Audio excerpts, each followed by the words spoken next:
አርቲስቶች ትዳር አይበረክትላቸውም ብል ማን ይቃወመኛል? ለዛውም በተንቆጠቆጠ ሰርግ ምድር አንቀጥቅጠው አቧራው ጨሰ ተብሎላቸው ተጋብተው አንድ ልጅ እንኳን ሳይወልዱ የተፋቱ አርቲስቶች እጅግ ብዙ ናቸው። አንዳንዶቹ ደግሞ 3-4 ልጆችን ከወለዱ በኋላ አሳፋሪ በሚባል መልኩ ይፋታሉ። አንዳንዶቹ አርቲስቶች ሲፋቱ ገንዘብ ለመካፈል ብቻ አስበው እንደሚጋቡም ይነገራል። በዚህ ቪዲዮ ታዲያ ትዳር ያልሰመረላቸውን የሀገራችን አርቲስቶች ከነ ምክንያታቸው በዝርዝር እንመለከታቸዋለን። ይሄ ሲሆን ታዲያ እናንተ ውድ ተመልካቾቻችንም ቪዲዮውን ላይክ እያደረጋችሁ ሀሳብና ትዝብታችሁንም እየጻፋችሁልን አብረን እንዘልቃለን። ሰከላ ጽዮት አበበና ባለቤቷ ተስፋ ኪሮስ። የአርቲስት ጽዮትና የባለቤቷ ትዳር መፍረስ ሲሰማ ብዙዎችን አስገርመዋል። ምክንያቱ ደግሞ ጽዮት እጅግ ተወዳጅ መልከ መልካምና ወጣት ስለነበረች ብቻ ሳይሆን የታገብኛለሽ ጥያቄ ሲቀርብላት የሚያሳየው ቪዲዮ ብዙዎች ተመልክተውትና በባሏና በአርቲስቷ ፍቅር ብዙዎች ተገርሞ ስለነበር ነው። ድንገት መንገድ ላይ ነበር አስፓልቱን አዘግተው አጨናንቀው በዚህ መልኩ ነበረ ሰርፕራይዝ ያደረጋት።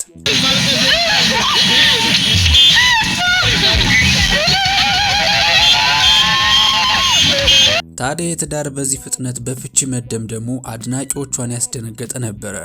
ዝናና ሀብት ትዳርን ለማዝለቅ አቅም እንደሌላቸው ማሳያም ሆኗል። እንዴት ቢባል ባለቤቷ ተስፋ ኪሮስ ኢንቨስተርና ሚሊዮነር ወጣት ነበረ በጊዜው። እሷ ደግሞ ዳና በተሰኘው የወቅቱ ተወዳጅ ድራማ ላይና በተለያዩ ፊልሞች ዝናን ያገኘችበት ወቅት ነበረ። ታዲያ ዝናና ሀብት አንድ ቤት ገቡ ማለት ይሄም አይደል?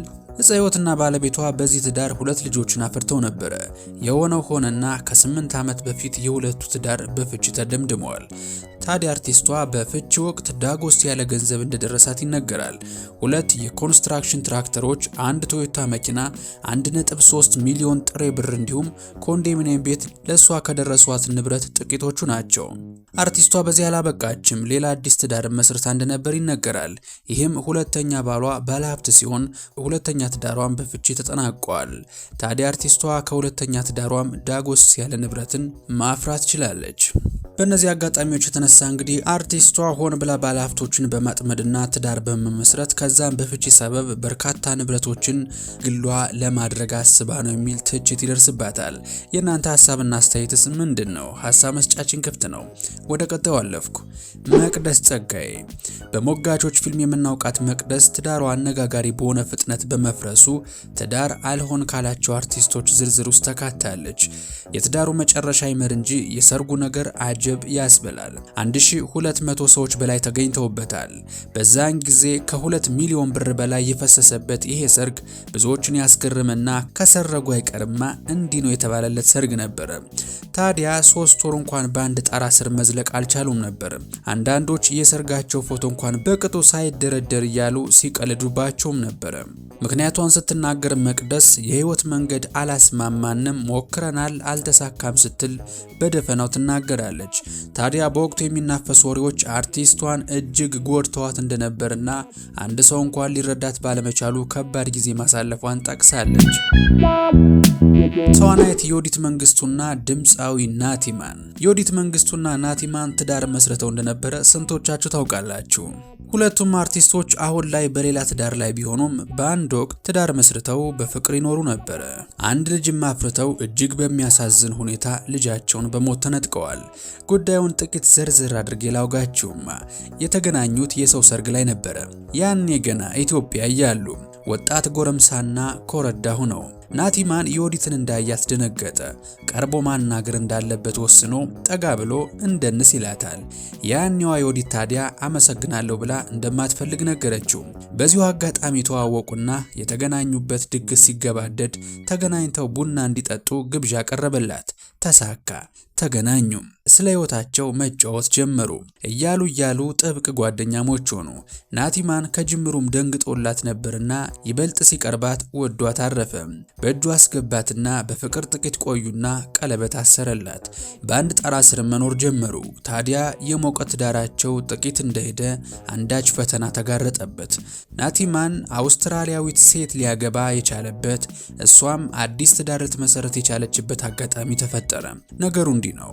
ናቲማንና ዮዲት መንግስቱ በልጅ ሊባረኩ ዮዲት ማርገዟን ከዶክተሯ ሰማች። ነገር ግን የልጁ ጤንነት ላይ አንዳች እክል እንዳለ ተነገራቸው። ዮዲት በእጅጉ ልቧ ተሰበረ። ናቲማንም ለቤተሰቡ ብቸኛ ልጅ እንደመሆኑ የልጅ ጉጉት አድሮበት ነበርና የልጁ ህመም መልሶ አመመው።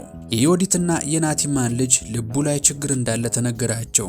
ልጃቸው እንደተወለደ የህፃናት ልዩ ክትትል ክፍል ውስጥ ገባ። በየጊዜው ደግሞ የተለያዩ ቀዶ ጥገናዎችን ማድረግ ነበረበት። በ2 ዓመት ውስጥ 3 ጊዜ ቀዶ ጥገና ማድረግ አለበት ተባለ። ታዲያ ከረጅምና አስጨናቂ የሆስፒታል ቆይታ በኋላ በሀገር አሜሪካ 1 ዓመት ተኩል ለሚሆን ጊዜ ዮዲት መንግስቱ በሆስፒታል ቆይታ አድርጋለች። ልጃቸው ግን ሊተርፍ አልቻለም። ገና የ1 ዓመት ከ5 ወር ህፃን እያለ በህይወት ተለያቸው። ሁለቱ አርቲስቶች እጅግ ከባድ ሀዘንና ድባቴ ውስጥ ገቡ። ከቤታቸው ደስታ ራቀ። ከጊዜ ወደ ጊዜ ፍቅራቸው እየቀዘቀዘ መሆኑን ተረድተው ለመለያየትና የየግል ህይወታቸውን በየፊናቸው ለመግፋት ይወስናሉ። አሁን ላይ ሁለቱም አርቲስቶች በአዲስ ትዳርና ልጅ ተባርከዋል። የሚደንቀው ነገር ግን ሁለቱም የአሁኖቹን የትዳር አጋራቸውን ያገኙት ያኔ በትዳር ውስጥ ሳሉ የተዋወቋቸውን ሰዎች ነው ያገቡት። ነገሩ እኮ እንዲህ ነው። ናቲማን ለስራ ወደ አውስትራሊያ ይመላለስ ነበረ። ታዲያ ከአንዲት አውስትራሊያዊት ጋዜጠኛ ጋር ናቲ ቅርርብ ይጀምራል፣ ይፋቀራሉ። ትውውቃቸው ግን የጀመረው ገና ከዮዲት ጋር ሳይለያዩ በፊት ነበረ። በዮዲት በኩልም ተመሳሳይ ጣፋንታ ታይቷል። ዮዲትም ልጇን ስታስታመም በነበረበት ወቅት ያወቀችውን ሰው ነበር ያገባችው። በጊዜው በጭንቅ ሰዓቷ የሚያጽናናትና የሚያበረታት ሰው ነበረ። ታዲያ ከናቲ ጋር መፋታታቸው እውነት ሲሆን ተለያይቶ ማጽናናቱ ቀረና ባልና ሚስት ሆኑ። 2 ሴት ልጆችንም ማፍራት ችለዋል በትዳር። ናቲማንም ከአውስትራሊያዊቷ ሚስቱ ጋር 2 ልጆችን አፍርቷል። የመጀመሪያ ልጁንም መካሻው ሲል ከዮዲት ጋር በነበረበት ወቅት ያጣውን ልጁን የተካሰበት እንደሆነ ለመግለጽ በማሰብ ስሙን መካሻው ብሎታል። ማመስገኛዬ እያለም አቀንቅኖለታል። ዮዲትም ስለ አዲሱ ትዳሯ ስትጠየቅ ትክክለኛውን ሰው ካገኘሽ ትዳርና ህይወት በጣም ደስ ይላል ስትል ትናገራለች። ይህች ንግግር ለናቲማን አሽሙር ወይስ ከህይወት ልምዶ የተቀዳ ጤነኛ ንግግር? መልሱን ለእናንተ ተውኩት። ሰላም ተስፋዬ ሰላሚና እያሉ አድናቂና ወዳጆቹ ያቆላምጧታል። የአርቲስቷ ትዳርም በሰርጓ ምክንያት በብዙዎች የታወቀ ነበረ። ከአማኑኤል ተስፋዬ ጋር እጅግ በደመቀና በርካታ አርቲስቶች በተገኙበት የሚያምር ሰርግ ደግሰው ነበረ። አንድ ልጅም በትዳራቸው አፍርተዋል። ታዲያ ሁለቱ ወጣትና ውብ ጥንዶች በትዳር መዝለቅ አልቻሉም። አማኑኤል ተስፋዬም በአሁን ሰዓት ሀገር አሜሪካ ይገኛል። ከተለያዩ ሴቶች ጋር እንደሆነ የሚያሳዩ ፎቶዎች መውጣታቸው ደግሞ ጉዳዩ እንዳይረሳ አድርጎታል። ለትዳራቸው መፍረስ ብዙ መላምቶች ቢሰጡም እስካሁን የተረጋገጠ ነገር ግን የለም። ፈሪሃት የማነ ብዙዎችን ግራ ያጋባና በብዙ ሚስጥሮች የተሞላ ትዳር ካላቸው አርቲስቶች ቀዳሚዋ ፈሪሃት የማነ ናት። እጅግ ቅንጡ በሆነ ሰርግ በትግራይ የባህል ስነ ስርዓት የደመቀ ሰርግ እንደነበር ለህዝብ የተጋራው ምስል ያሳያል። ታዲያ ውዝግቡ የጀመረው የሰርጉ ዕለት ነበረ። ምክንያቱ ደግሞ ፈሪሃት የምትፖስታቸው ፎቶች ላይ የባሏ ምስል አታጋራም ነበረ። እንዲሁ ብቻዋን ቬሎ ለብሳ ነበር የምታጋራው። በተለቀቀው ቪዲዮ ላይ ደግሞ የባሏ ምስል ቢታይም ከሷ ጋር የተግባባ ነገር አለማሳየታቸውን ተከትሎ አንዳች አይነት ሚስጥር ሳይኖር እንዳልቀረ ብዙዎች ሐሳባቸውን ሲሰጡበት ነበረ። አንዳንዶችማ ያገባቸው ተገዳ ነው እያሉ ሲያወሩባትም ነበረ። የተፈራው አልቀረም። በጣም በአጭሩ የተቀጨ ትዳር ሆኗል። ታዲያ በዚህ ፍጥነት ፍቺ መፈጸሟን ይፋ ሳታደርግ በትግረኛ ሙዚቃዎቹ ከሚታወቀው ከአርቲስት ኤፍሬም ጋር ትዳር መስርታ በአጭር ጊዜ ውስጥም አንድ ልጅን አፍርተው በሶሻል ሚዲያ ብቅ ማለታቸው ደግሞ ነገሩን አወዛጋቢ አድርጎታል።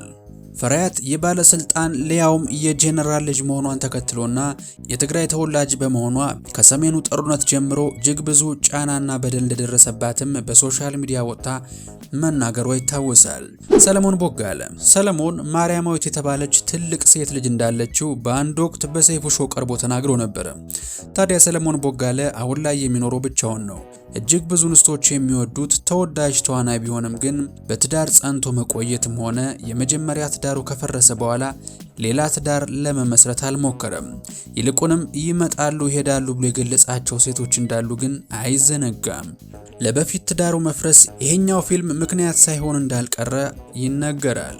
ወጣ ያለ ሲን ካላቸው የአማርኛ ፊልሞች አንዱ የሆነው ሰለሞን ቦጋለና የትናየት የተጣመሩበት ይሄ ፊልም ለፊልም ሲሉ ከንፈር ለከንፈር እየተሳሳሙ ማሳየታቸው እጅግ ብዙ አወዛጋቢ የሆነ ጉዳይ ነበረ። እንኳንስ ባለ ትዳር ለሆነ ሰው ይቅርና በሚያስገርም ሁኔታ መግቢያችን ላይ ትዳር ለአርቲስቶች አልሆነላቸው ማለት እኮ እንዲሁ በዋዛ አይደለም። ከዚህ ፊልም ላይ ከምናያቸው አርቲስቶች እንኳን ሁለቱም ትዳራቸው በፍቺ ተደምድመዋል። የአርቲስቶችን የፈረሰ ትዳር ቆጥሮ መጨረስ እጅግ ከባድ ሆኗል። እንደ አስፈላጊነቱ የሌሎችንም በርካታ አርቲስቶች ታሪክ በሰከላቲው ይዘንላችሁ እንቀርባለን። ታዲያ ወቅታዊና የመዝናኛው ዓለም መረጃዎችን በየጊዜው ለማግኘት ሰከላቲውን ሰብስክራይብ ማድረግ እንዲሁም ቪዲዮአችንን ላይክ ማድረግ አትርሱ። ሐሳብ አስተያየት ሲኖራችሁ ደግሞ ኮሜንት ላይ ጻፉልን። በቀጣይ በሌላ የተሻለ ቪዲዮ እስከምንገናኝ ሰላማችሁ ብዝት ይበልልኝ እያልኩ ይሄኛውን ቪዲዮ ጋበዝኳችሁ። ሰከላ